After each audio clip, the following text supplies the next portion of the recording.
Hi, my name is Camille Owens, and I'm a freshman at the University of Arkansas. The piece I will be discussing today is called Cash's Mugshot, which was created by my father, Brian Owens, and the piece hangs in our home in Little Rock, Arkansas, in the main stairwell. Brian Owens, the artist, received his undergraduate education from the University of Central Arkansas and went on to study medicine to become a radiologist. When building our house, Brian Owens endured an impairment to his vision, which prohibited him from further practicing medicine.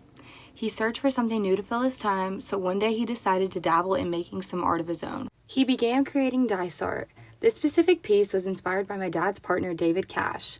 Given the last name Cash, David Cash has always alluded to the idea that he is somehow related to the famous singer Johnny Cash.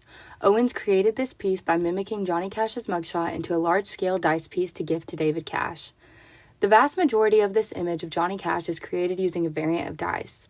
Only two colors of die were used, black die and white die. The variation of dice shades is produced by the dots representing numbers varying from 1 through 6 on each face of the die.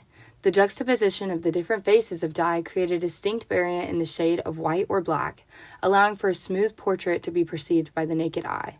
Specifically, a noticeable shadow created in the light is highlighted in the background of the piece, contributing to the illusion of depth present in this piece. Additionally, the scale of the art plays a large role in its success, spanning around 9 feet tall and 4 feet wide. The vast surface on which the dice cover allows for great detail to be achieved.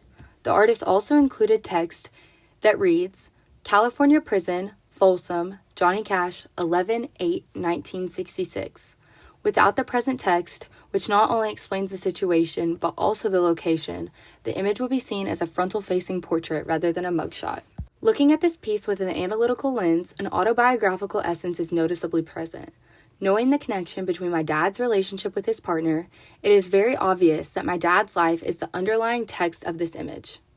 The image exemplifies a relationship that has grown to be very important in not only my dad's life, but the lives of everyone in our family.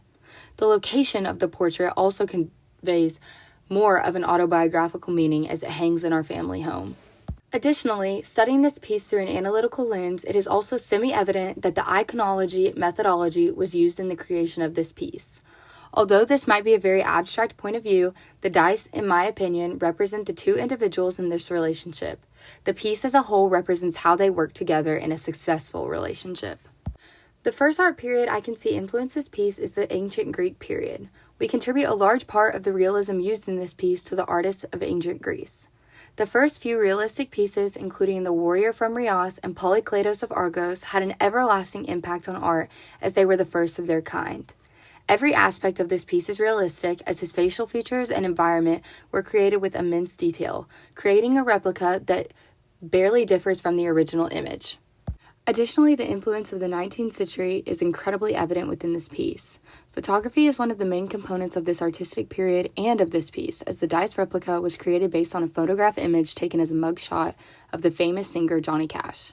Specific pieces that have a great influence on the photograph taken of Johnny Cash are the two photos taken by Matthew Brady of Abraham Lincoln and Robert E. Lee. Additionally, the photograph of Johnny Cash also alludes to the style developed by photographer Gaspard Félix Tournejean, as his photographs highlight the variations in value in a piece and how they contribute to the overall image. Lastly, this piece is influenced by the most current artistic period discussed in the Adams book, the Continuity, Innovation, and Globalization period. One of the most noticeable pieces that shows great influence on the dice piece is Chuck Close's self-portrait, as both artists Brian Owens and Chuck Close use smaller objects to create a larger image. This artistic period is also well known as a period defined by the resurgence of realism. An example of this would be Dwayne Hanson's The Cowboy. I mainly chose this piece because of who the artist is, my dad. When my dad began creating art, it created an outlet in which he and I got to hang out, as I was his sidekick for a few of his pieces. This piece in specific was one of his first pieces I had no part in. I was incredibly impressed, to say the least. I believe this piece of art holds incredible value not only to my dad but also to his relationship.